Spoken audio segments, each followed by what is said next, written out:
you label yourself a raw vegan. All the time. So you're not vegan. So you're not vegan. Heard it here first, baby. Can I title the video? You're a real one, and I appreciate that. That's why I'm interviewing you, because a lot of raw vegans are not raw. Exactly. And that's why we're doing this interview, because we do have a lot in common, but we also disagree on some things. All right, this is John Cola with OKRaw.com. Today we have another exciting episode for you, coming at you from my beautiful backyard garden here in August. It's been like 100 degrees here every day in my garden for at least the past almost 2 months. And you can see I literally have a food forest all around me. It is lush green. Of course, I also got lots of figs. Actually, the bird's been eating my figs. That being said, I've made videos in the past on how not to make a video like this so that you do not fail on a raw vegan diet. And you have to make a video such as this one, why I'm no longer raw vegan. So, nonetheless, we are here today, and I'm gonna show you guys why I am no longer raw vegan. And it is not because I went carnivore and I'm eating grass finished or raised or fed beef. It's not because I started eating butter and going keto. It's not because I started drinking secretions from other animals, such as milk. It's not because I started raising my own chickens. I still don't have any chickens, and eat their eggs. It's none of those reasons. I know a lot of you guys are scratching you're thinking, man, he still seems like pretty much raw vegan to me. Well, I'm making this video because there's another raw vegan influencer that says I'm no longer raw vegan, right? Based on interview he gave. And you know, that's what I'm here to dispel today. Whether I'm raw vegan, you know, I will put it up to the court of public opinion, right? And show you guys my facts. I'm here to basically create clarity.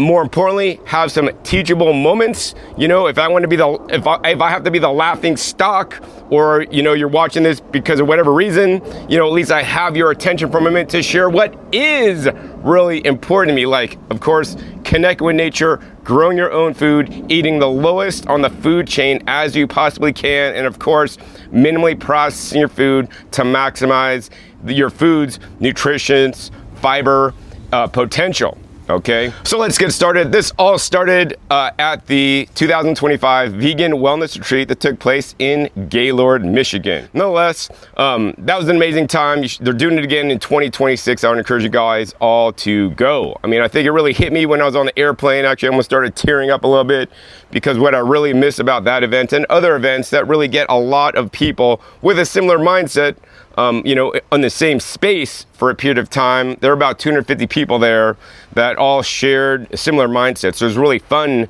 and refreshing to literally be living in a microcosm, or like actually in a box for a week, and not listening to the stuff going on in the outer world, actually not even dealing with my family challenges that I actually have going on at this time. And just live there in the moment, of course, sharing my information with others so that I can improve their life, and of course connecting with many people, as well as for me making content so that even after the event, if you were not able to attend, you could draw from some of the wisdom of many of the speakers there. So while I was there, actually, I ran into Ms. Fit Vegan. This is the first time I saw her in real life, in person. She asked me to do an interview, and I said, sure, no problem. And of course, I also interviewed her for my channel, and her answers from the interview will be in upcoming episodes. That being said, we finally were able to connect and make some videos. So we did an interview with her first, then I did my interview with her afterwards. The video that I did make with her for her channel is getting about 10 times the normal amount of views her videos do get. So I am glad that I brought her more views to get her message out, some of which we definitely agree upon.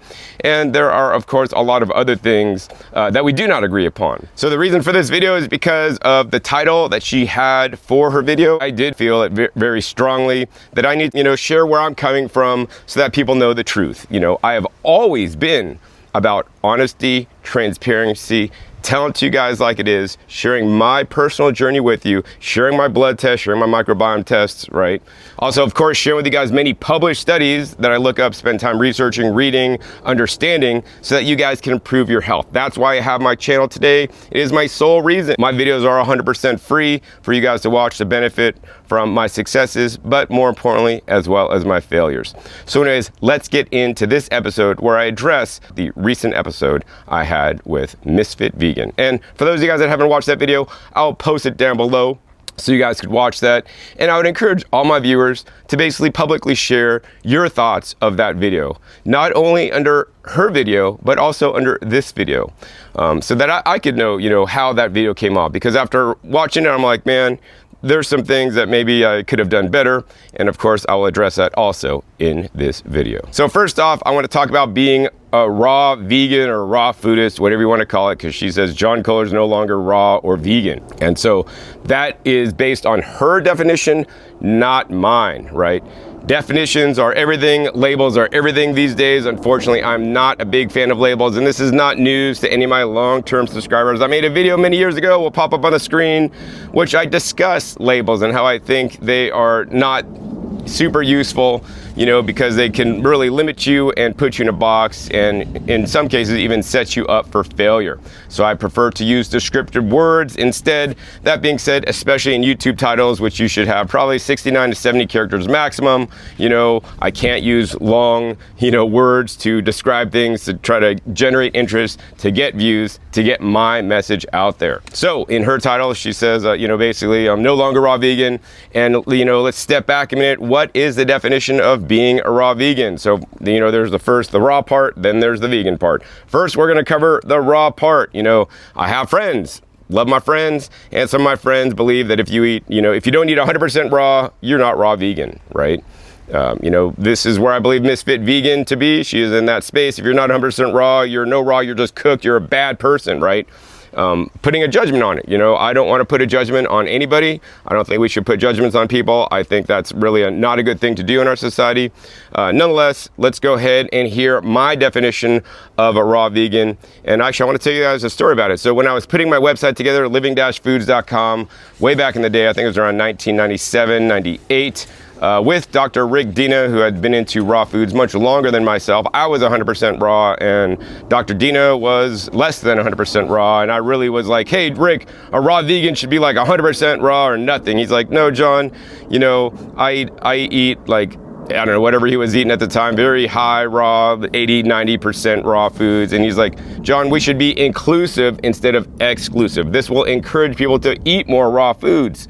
And so I agreed with him. And then the definition that we came up with at that time, back in the mid 90s, which I still believe today, is simply this. As we'll throw up on the screen, it says, a living foodist or raw foodist is a person who eats 75% or more living/raw food. The more, the better. Optimally, one should eat 100% raw and living foods if it feels right for them, right? We didn't make any distinctions. You don't have to be 100% or you're just vegan, And I think it is sad in our community today, there are many people that believe this, it's 100% or nothing. There have been other raw food influencers out there that will just call me vegan instead of raw vegan, right?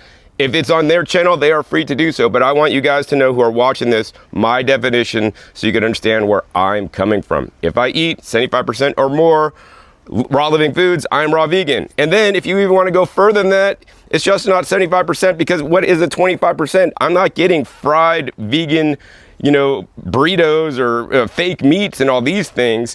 The 25% or less, actually, and usually it's about 10 to 20%, depending on the day, is the healthiest heat processed foods that you can make at home. I don't buy things pre-made out.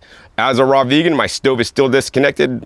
My microwave is used for storage. I don't know how to use those things, but I have an Instant Pot, so I only cook in the Instant Pot. And if you choose to eat heat processed foods, is what I like to call it, because every way you process a food, whether it's blending, whether it's juicing, whether it's dehydrating, freeze drying, slow cooking, steaming, boiling, air frying, microwave cooking, whatever, it's a process, and you will always lose nutrition and it is no longer whole. The only way to eat whole foods is like this. You got a plant, come over to it. That's a whole food. And I'm 100% confident that most people in raw foods. Don't eat a whole food. Okay, so that was longevity spinach here on this side. That was water spinach. That's the way to eat whole foods, guys. Chew it, bite it. Literally, nothing is lost as you're chewing it. Make sure you chew it to mush. Nonetheless, any way you heat processed food can create toxins, can create carcinogens, will increase some nutrients absorption and lower some nutrients as well. So when I heat process my food, I only do it below 248 degrees. Many people know the raw food temperature, 118 degrees or below is raw, above 118 is cooked, and it's all bad. No, above 118 is not always all bad.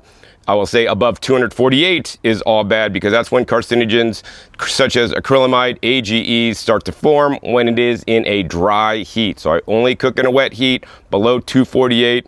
So that means pressure cooking, boiling, or steaming is the primary methods I heat process my food at low temperatures to minimize or even eliminate all the toxins created. Also blow open cell walls to make some nutrients more bioavailable. That's beyond the scope of this episode, but if you guys want to learn more, I'll put links down below this episode so you guys could, look at some of my videos based on the science. I'm an evidence-based raw food channel. I'm not just basically sharing dogma on my channel that I learned that I'm just simply repeating. That is the simple way to do raw foods.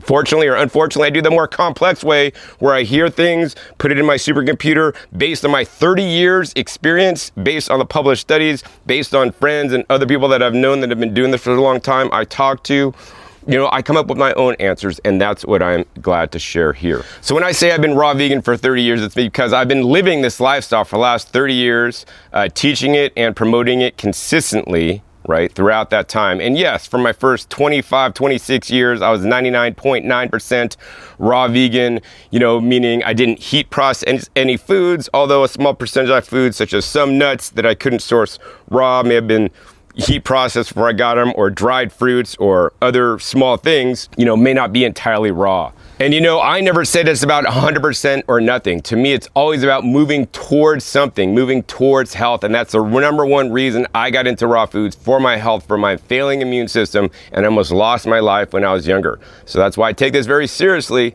And if somebody wants to, put me in a box, that's up to them, but I want to share with you guys the truth. And the whole reason for this episode is to have a teachable moment. I learned things after doing the interview with Misfit Vegan. After the interview, I'm like, oh man, I should have said this, or I should have said this, I should have said this. I maybe should have slowed down a little bit, thought about my answer a bit more. So it doesn't just blurting it out. Of course, that makes good YouTube and for good views and stuff. But I want to do better, and that's why, once again, this rebuttal. So anyways, the teachable moment about being 100% raw or nothing is that, you come up with your own definitions of what raw vegan means to you. Will you adopt my definition of eating 75% or more? And even more than that definition is there, I will say the other 25% should be the healthiest of healthy heat processed foods, which is what I share on my channel. Right? Or you could set the bar really high, right? It could be, I'm 100% raw vegan, or I'm nothing, or I'm a failure and I'm trash and it should be taken out with the garbage, right? You set your own boundaries, you set your own rules. We all set up our own rules in this lifestyle. What do you choose, right? If you're going for the high jump, you could set it up at 6 feet. You've never high jumped before. Every time you try to hit that 6 foot high jump, you will fail. After doing that 100, 1,000 times, you keep failing. What are you going to think about yourself? You're going to think you're a failure. That's not what I want for you. That's not the kind of following I want to make. That's not the kind of world I want to see. I want everybody to set that bar low. Set it like 1 foot high. You could step over it. You could step over it blindfolded. You're going to win. You're going to be a winner. You're going to be successful. And then guess what? Once you step over that bar 1 foot high, set up to 2 foot high. You can do that bar 2 foot high all day long. No problem. You can just step over that at 2 feet high. You're going to be a success. Do that for a month or two.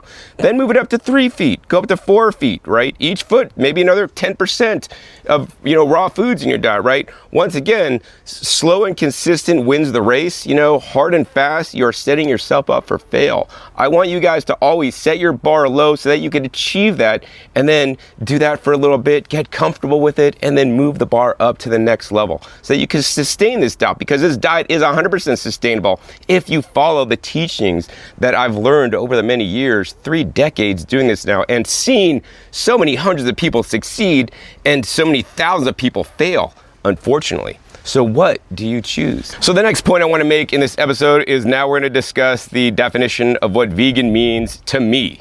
There's a lot of vegan definitions out there. To some people, especially in different movements, you know, it means that if you eat an animal, then you're not vegan, or eat animal products, you're not vegan, or that means to some that if you, wear fur, you're not vegan. You know, it just depends. I mean, a funny story that I had, and this really kind of wanted me to not be vegan, when this is probably like, I was like maybe 5 years in, I went to like a San Francisco Vegetarian Society, like expo. It was like a weekend where they had all different kinds of talks, speakers came in, and actually they had a vegan speed dating, wasn't raw vegan.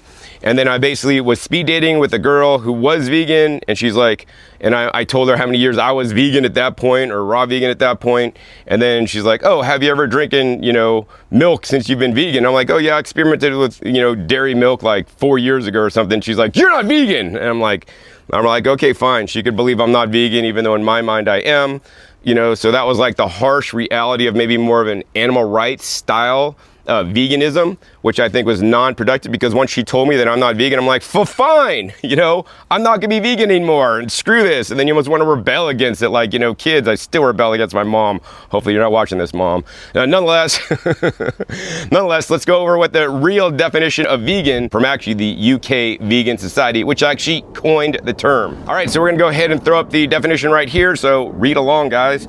It says veganism is a philosophy and way of living which seeks to exclude, as far as possible and practicable, all forms of exploitation of and cruelty to animals for food, clothing, or any other purpose, and by extension promotes the development and use of animal-free alternatives for the benefits of animals, humans, and the environment. In dietary terms, it denotes the practice of dispensing with all products derived wholly or partly from animals. So the two main keywords on that I want to point out is as possible and practicable, right? To me, that means it's leaving some, breathing space in there so that you do not have to be perfect, right? If you are driving a car, every car pretty much has tires on it, unless you got certified vegan tires, which I don't know where you could buy those. They probably have some component of animals. There's some component of animal products on many different fruits and vegetables that may be coated with a beeswax, for example. If you're eating honey, which I have eaten honey for many years, so maybe that, lady in the speed dating shamed me, said, you're not vegans. I'm like, fine, if I'm not vegan, I can eat honey, because I think honey is pretty healthy. Well, that was then. Times have changed. I don't really eat honey these days, but nonetheless, right, is practicable and possible. That's very important. So, that leaves it to be as much as you can do based on, your specific needs and whatnot, right? You could try to live vegan and live out in the forest and actually cover all your plants, because so that you don't have to ever spray pesticide on them, right? I mean, a lot of vegans don't know, unfortunately, because I've investigated these things and they could just call me not vegan when I'm growing my own food, right? The primary source of my nutrients for my plants, as you guys see all around me, which is totally abundant this time of year, is plant-based materials. I get compost. I get rotten fruits and vegetables from my local store, and I compost them, make my own soil, turn them into more plants, right? I'm not using things like blood meal and bone meal, which are like slaughterhouse industry, right? I do not use like cow manure, which is like basically, if you're buying organic produce, they're basically using cow manure or chicken manure, to grow those plants. So then, are those plants vegan? We could get into this whole drum roll thing. That's why it is as much as practicable and possible, right? Ignorance is not bliss. I've taken the time to research all the little ins and outs, and when you realize all the ins and outs, then you could better accept the practicable and possible part, because I'm going to say, it would be extremely difficult to lead a 100% true vegan lifestyle, and pretty much nobody would do it, including a lot of the vegans out there, because their animal products are involved and animal parts are involved in so many different parts of society today. It is quite sad, and I look forward to a future where we move away from that, honestly, guys. And if you guys grow your own food, you can move away from that. You don't have to do that, okay? So in my opinion, being vegan is not about 100% perfection, because you couldn't live in today's society. A lot of medicines may contain or were tested on animals, and maybe you need this medicine, but you're not going to take it because it was tested on animals, and then you lose your life. I mean, I respect your opinions on how you want to live. I try to live a more realistic life in alignment with my values, as practical and as possible, as much as possible, right? And you could choose to live your lives. Once again, I want to set the bar a little bit lower, but that being said, I also want to be an informed consumer to know where I'm spending my dollars, how is it being used. So you're thinking, John, what makes you not vegan? Well, to me, in my definition, I'm still being vegan, right? Hardcore purists, right, which I think are not good for the industry, or people that may be called ego vegans, which I'll discuss in a minute, are not good for the vegan movement because they get people to like almost rebel against being vegan, right? It's not good. So, I'm transparent with what I do, and this is not the first time I've mentioned it. I mean, she called me out on this before, tried to make a thing of it before and post a video on it before, didn't get a lot of traction. This time it is getting a lot of traction. And what it is this product right here, right? I take a super HMO supplement. This supplement is a prebiotic mix. So if you just kind of look at this supplement, nowhere on here tells you that it's actually made from any animal products. If you just bought this and took it, you think, oh, I'm still vegan because I'm taking this. But not me. I look into everything that I'm going to put in my body, right? For the good, for the better, or for the worse, right? And then when I find out, I'm transparent about it. So, most prebiotic fibers are actually from plants. Some of them are from very highly processed plants. That being said, I think it still can have some benefit by taking some of these prebiotic fibers depending on your specific state and condition. That being said, the HMO or human milk oligosaccharides are not derived, unfortunately, from human milk. I wish they were. I hope for a day and wish for a day that we could sell in a package like this human milk oligosaccharides that are derived from human breast milk. That's where these would come. I will tell you guys publicly, right? I was not breastfed as a child, right? In my personal opinion, based on my research, that set me up for some health challenges. That put me to why I got likely autoimmune conditions in my younger years, also likely why I had my spinal meningitis and my complement immune deficiency that almost took my life, right? And I guess I could say I'm glad for that, right? That I wasn't breastfed, because I can't change the past, but I can change the future. So, I did a lot of research on the human milk oligosaccharides, which is, I think, the third largest component of mother's breast milk. So by all means, anybody that has children, please breastfeed them. Do not give them man-made formula. If you're unable to produce enough breast milk yourself, please find places, that you can actually, like a breast milk bank, so you could at least feed your child, human breast milk instead of just a formula. And even when you make an HMO product, like this has about 5 different human milk oligosaccharides, there's like over 200 different human milk oligosaccharides, right? And their benefits have a really powerful, immune modulating, and also, more importantly, microbiome shifting in infants. But also, of course, they have done published studies that this product can also help adults, right? After getting a microbiome test to see what the beneficial bacteria I have in my gut, I was low in some of the beneficial bacteria. One of the ways to increase them, along with others that I have implemented that do not include, a product derived from milk. This is basically, they take the milk and then basically fully ferment it, so then there's like no lactose left, so you can't like find lactose in here, but it is made from milk. I mean, if we want to open this up and look, this is like basically a powder, right? This bottle, I think, is, I don't even know, like $60 or $70 for this bottle, right? I take one little scoop, maybe every few days, not even that often. What is it? Like 40 grams, which is like, I don't know, 1/3 of an ounce. And if you just want to disqualify me and say all my information that I've taught over the 30 years practices is invalid because I'm no longer a vegan, that is your right, right?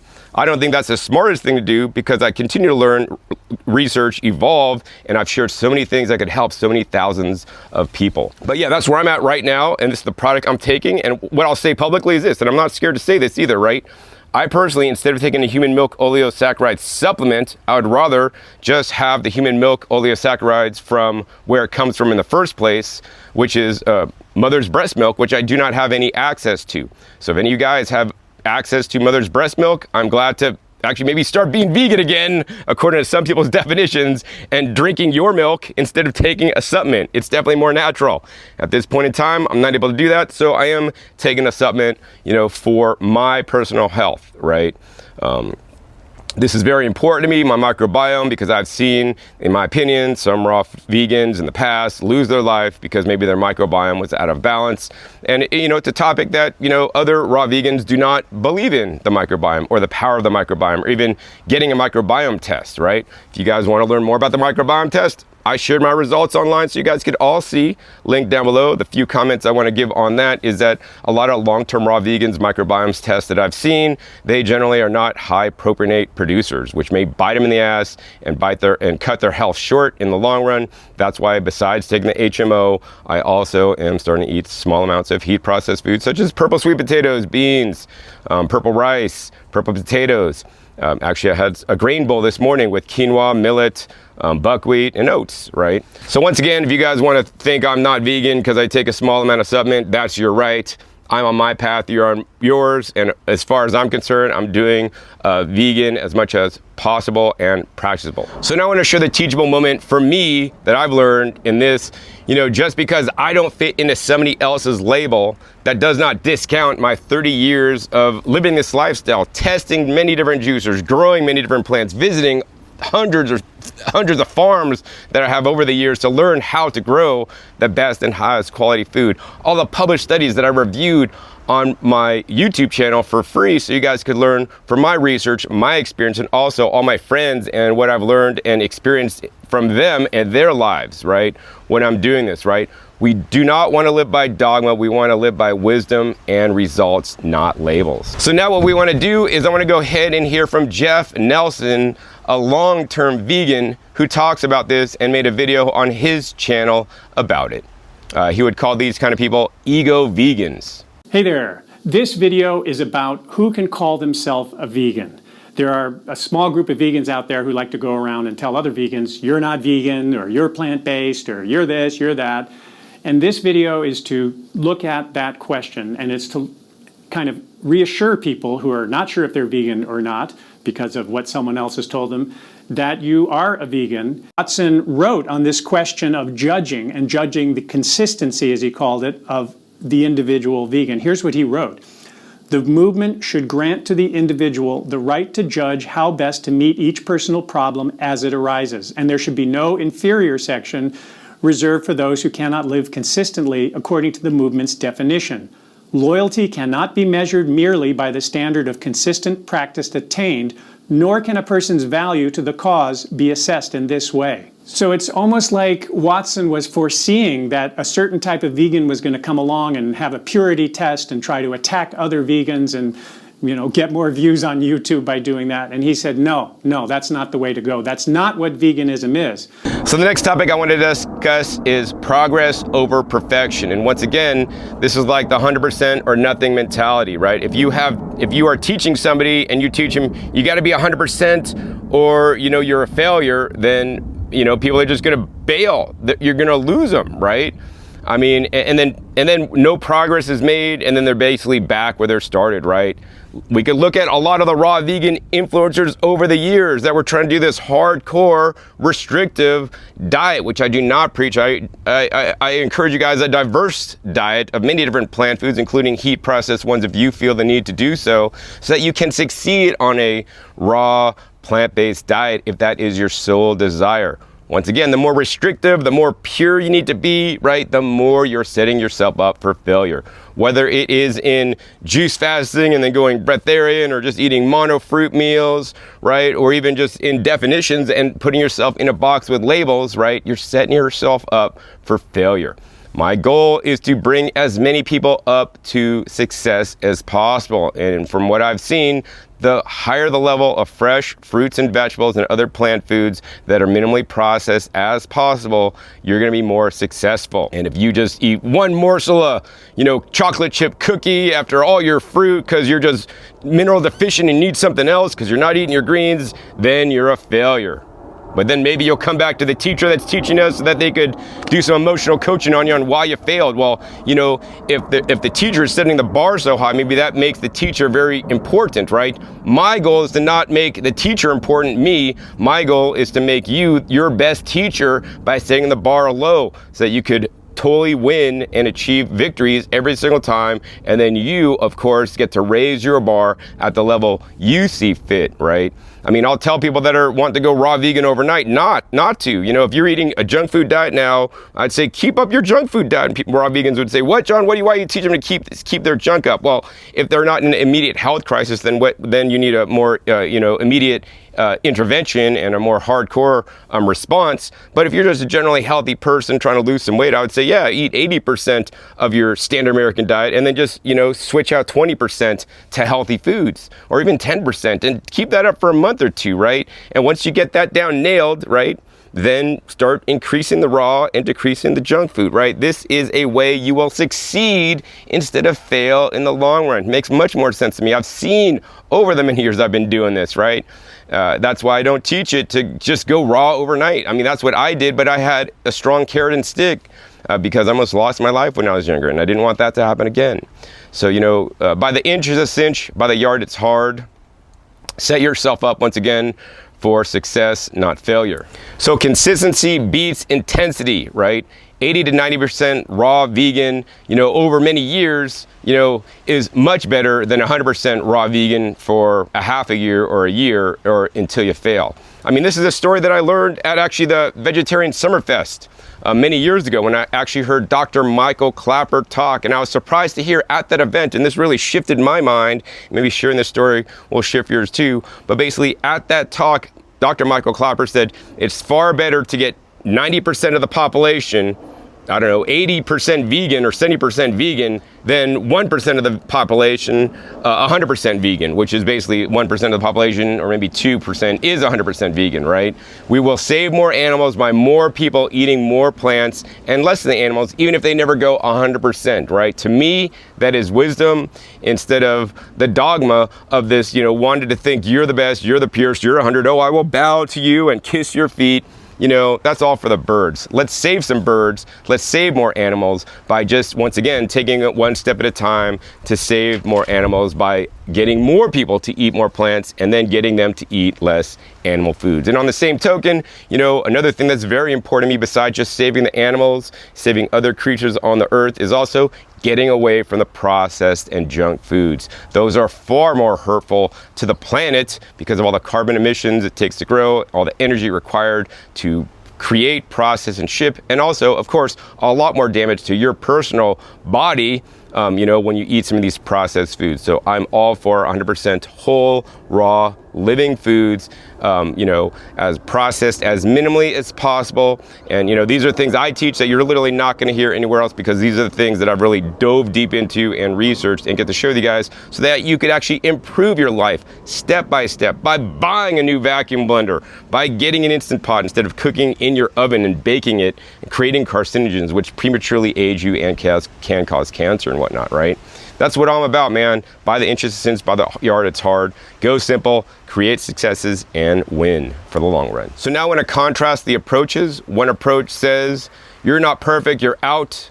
And my approach says, hey, you've made progress, you're in, let's keep going.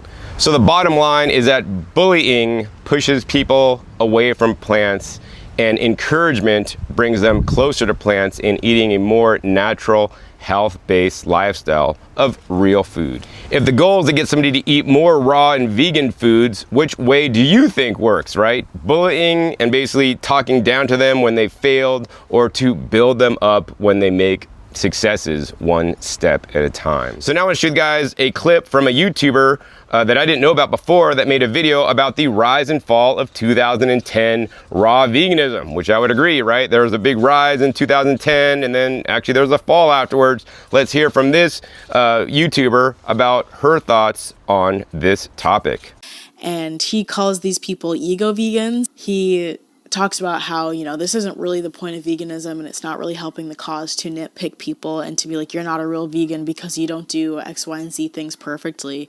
Which kind of reminds me of like social media left-wing people, and how people who may be on your side are still put in this box of like enemy because they are not perfectly aligned with how you view the world and how things should be. And it's unfortunate because I think veganism could have such a better reputation, and the vegan community could influence people to be vegan and stay vegan for a long time if there were better tactics to do so. Bullying is not a great tactic to get people to stick with something. So the next point I want to talk about in this episode is the microbiome, right? If you're not in line with the microbiome, you won't understand why I take a supplement or made dietary changes in my diet to get a greater diversity of different plants and fiber in me.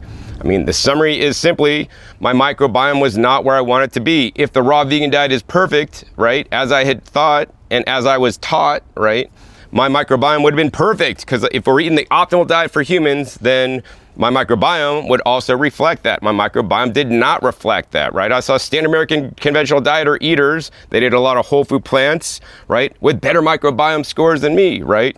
Your microbiome is related to your current health state, current dis-eases in your body, as well as your potential long-term health outcome and longevity, right? These are very important to me. And I'm taking those seriously. If you read microbiome-based books these days, one of which I've read, and it's called actually Fiber Fueled by Dr. Will Bolsowitz.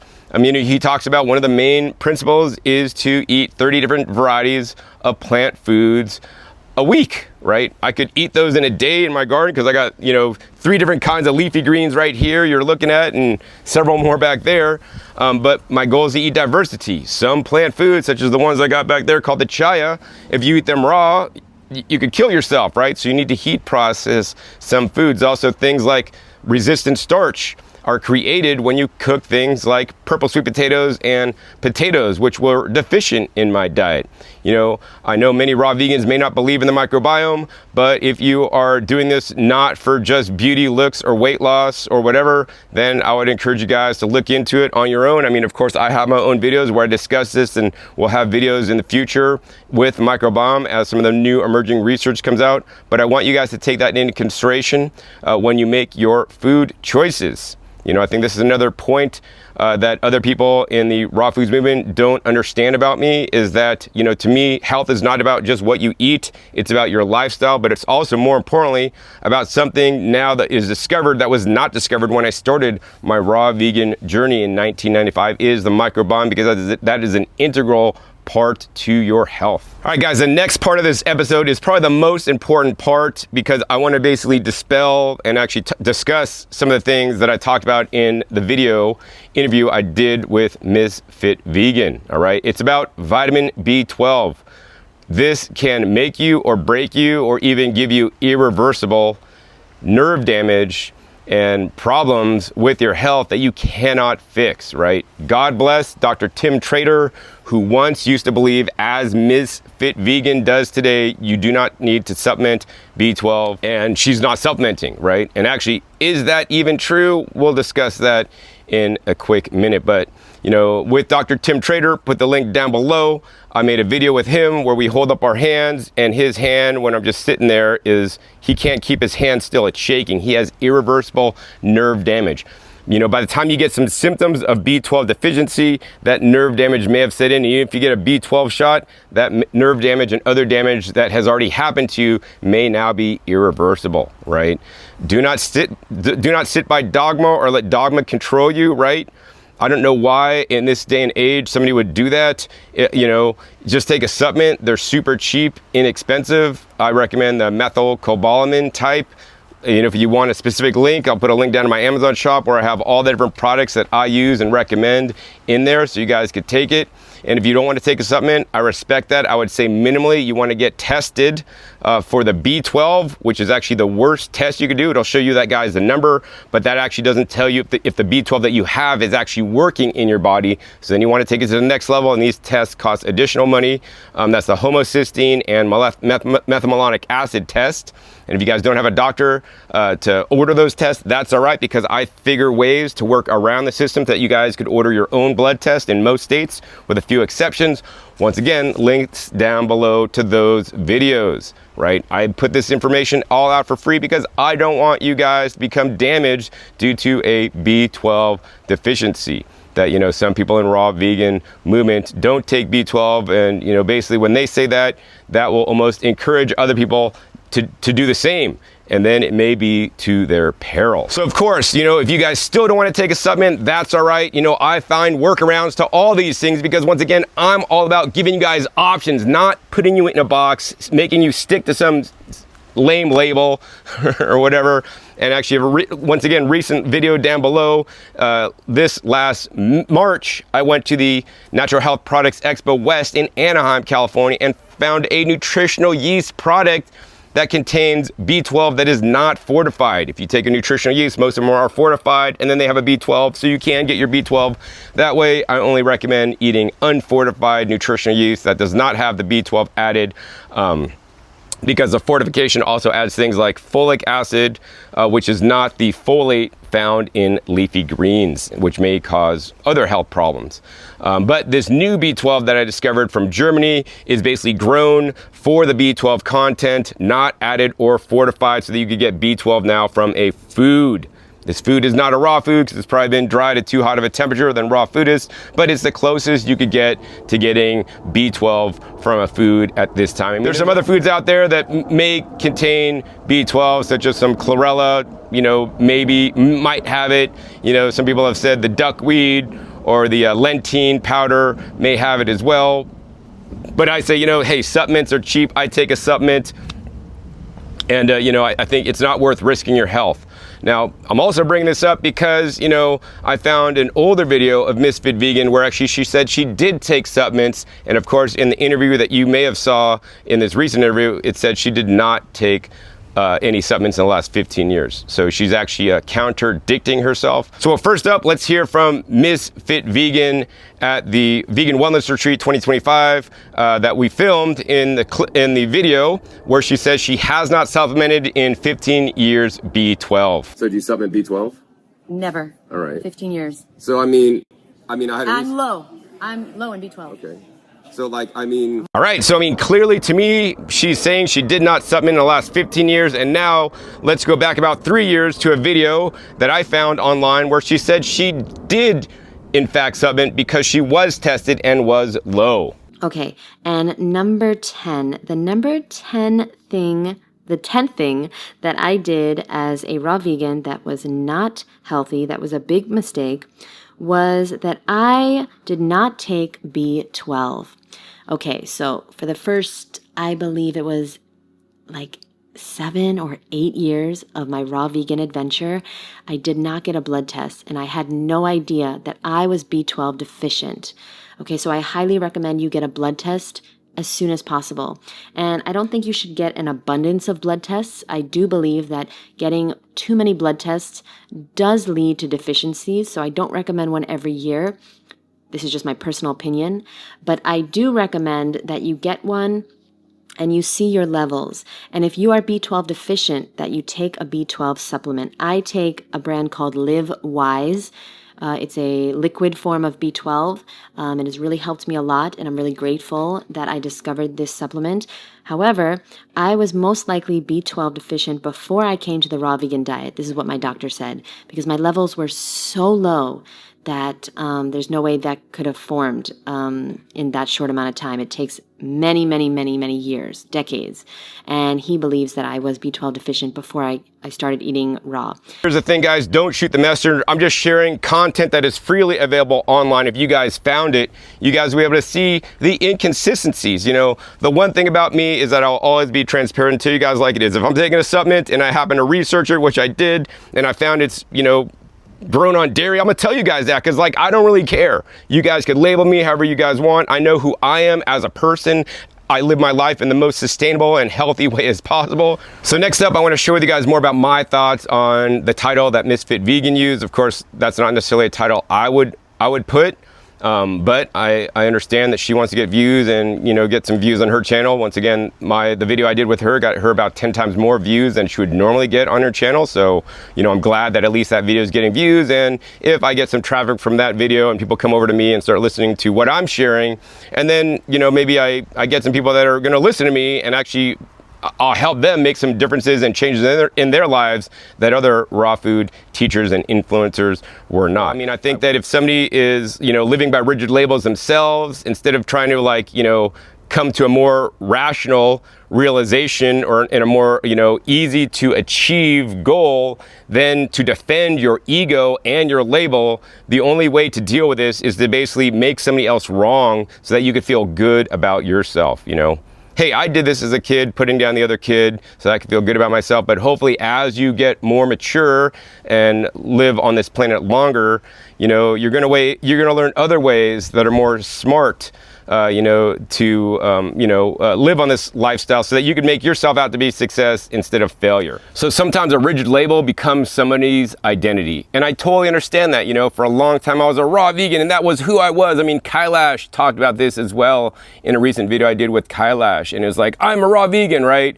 And when you lose that, right, you have to justify in your head if you veer off path because you are so strict and dogmatic, and that's like your sense of success. And when others succeed outside your label, it can feel threatening. And then what? And then, I mean, there's a few options. You have to either put somebody down so that you feel good about yourself, which, you know, I may have done in my early years. You know, I'm not perfect. Nobody is. We're all human becomings. But so what can you do? You could either change your identity, create a new label, or not even use a label, but just use words to describe what you're doing, or you can reframe. And I would encourage you guys out there to reframe and change your definition. So once again, it is more inclusive instead of exclusive. This is hurting our country. This is hurting the vegan movement. This is hurting the raw vegan movement. This is virtually hurting every single movement when, once again, we get too drawn in and our identity is this, you know, and we're drilling it down, and then there's people doing something else, and then, oh, they have to be wrong. I mean, that's the easy cop-out message, guys. When I've seen people lose their lives on raw veganism, I just don't make a video why this person lost their life, right? I'll make a video how a raw vegan diet can, you know, take you out. Links down below to that, guys, right? I like to use these things as teachable moments instead of just, you know, sharing somebody's, you know, hard experiences. So this movement should never be about shaming somebody that doesn't achieve that 100% ideal. That being said, it should be about helping people to take the next step, to get them to 70%, 80%, or 90% healthy, raw vegan foods. You know, and that's what I simply tried to do on my channel. And here's the thing, every step counts. So the next thing I want to discuss is I want to apologize for those guys that have watched it, or for those of you guys that have not yet watched the video. In that episode, I was a little bit out of character because I dropped some F-bombs and some other swear words, I will say, because, you know, my goal was to try to help, you know, connect with Jeanette more to kind of learn where she's coming from. And basically I was doing a technique called matching and modeling to see if we could kind of come together a little bit more and stay connected, even in tough situations. Unfortunately, that did not work. So I will apologize in advance, and in the future, I strive to become a better person and not drop all the F-bombs and, you know, bad words in the world, even if the person interviewing me is, because I know I could do better than that. And I feel bad about what I did, and hopefully you guys can forgive me. All right, so the last part of this video is more about, you know, the summary, being transparent and all this kind of stuff. So, you know, all along my journey, I've tried to be as transparent as possible and share with you guys my blood tests, my microbiome tests. I share with you guys how to get your own blood test for cheap. I go over my microbiome test, how you guys could handle it yourself so you guys could be your own doctor. And I've even shared, you know, my non-vegan supplements. You know, if that really bothers you. And if you don't want to take my non-vegan supplements, you don't have to, right? But what I will say is that there's so many things out there that you may be consuming that are not vegan, and then you're still calling yourself vegan if that's your 100% or nothing model, right? I encourage you guys not to live in that model. You know, if you take a probiotic supplement that's in a white that's white powder in a capsule, right? Most of those supplements are derived from dairy, although they don't list it on the package. Then maybe you could call the company and they'll tell you, oh no, it's from dairy. I mean, I know there's a few brands that aren't from dairy, but like, do you really want to like literally think that hard or try to like find out every little thing, because you're never going to be 100% perfect. We are all human. And, you know, unless you raise every morsel of your food and you know that no animal manure went in that, right? Do you want to succeed or do you want to fail, right? I encourage all you guys that are watching this to change your definition. You know, if you have a more rigid definition, relax your definition a bit, right? You will be more successful. So to me, this is, once again, not about 100% or nothing. I don't want to create people that are failing. I want to create people that are succeeding in our world, in our life. People that are always worried about failing and failing are, in my opinion, more unhappy and not happy with their life. When if they just simply change the bar, change their thoughts, they can be more successful in life and be happier, and we can make the world a healthier, happier place one person at a time. So here's the thing, guys. Despite her saying that I'm no longer raw vegan, I'm still growing my own food, right? I actually have 3 gardens. I have a garden in Northern California I go to once a month. I live here in Las Vegas at present time, where I in my garden every single day of the year, even if it's 100+ degrees like it is today. And I'm also starting my, food forest permaculture farm in Puerto Rico, where I'm growing fruit trees and edible perennial vegetables year round, right? I don't see other people doing all this work that I do to teach people how to grow their own food. I have a YouTube channel with over almost 1 million subscribers now at Growing Your Greens. So you guys could learn how to grow your own food, which takes any diet, whether you're eating animal foods, whether you're eating plant foods, to the next level, because now you're gonna be more sustainable, have higher quality, more living foods that you could eat off the plant, that have never even been picked by anybody else's hands, never put in a refrigerated truck, shipped across the country, and then you get it. At a lowered devalue biophoton energetic state, and also with a lot higher carbon footprint. My goal is to share with you guys all this. Also, of course, I make content sharing my personal raw vegan journey and my dive into the evidence and the published studies so that it can help benefit you. I recently had an episode on vitamin A5. I should ask, Misfit Vegan, hey, where do you get your vitamin A5? She probably would have had no clue, because really, I don't know any other raw vegan or even vegan influencer talking about vitamin A5. Link down that video if you guys want to watch it, because I don't want you guys to be deficient. I also, of course, drink fresh juice daily. Today's juice was an arugula and celery juice that actually I made a week ago before I left on my retreat, and I share with you guys how to store it for up to a week so that you guys can make in bulk. So even if you work 5 days a week and are busy all week, you could prep all your food on a Saturday or Sunday, store it in your fridge properly under vacuum without the excess oxygen in there, and be able to eat healthy, right? I give you guys the tools you need so that you will succeed in the long run instead of fail, right? Once again, by the inch, it's a cinch. By the yard, it's hard. I also share with you guys about vacuum blenders. I'm the first guy on YouTube to share about vacuum blending and vacuum blenders, and consistently share with you guys why it is so important, once again, to use an appliance to take your health to the next level, right? And if you guys are blending up your food, you're losing the oxygen-sensitive nutrients in there. You may be keeping the enzymes and actually even increasing the rate of some of the enzymatic activity, including polyphenol oxidase that breaks down the polyphenol. So now when you drink your smoothie, you get less of these beneficial compounds that are now not in there to positively impact your health. Also, of course, I use wet heat, low temperature heat processing of my food to preserve the most nutrition and not create the toxins that can be found in baked and fried foods, right? So despite a label or no label, I'm close to the nature and living more of an ideal raw vegan lifestyle in my mind than pretty much most people in the raw foods movement. So if you gotta feel better about yourself by putting a label on me, because I am doing so much to live closer to nature, that's up to you. So next up, I want to talk about consistency. She's claiming that I'm not 100% raw or vegan.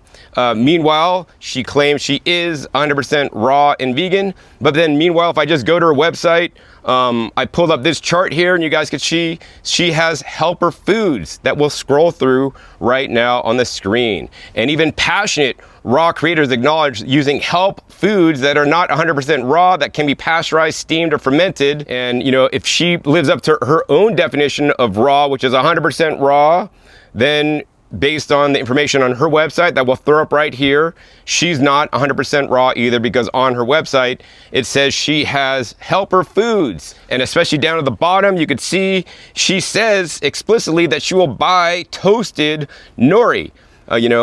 Me personally, I would never buy toasted or roasted nori. I would just eat it raw.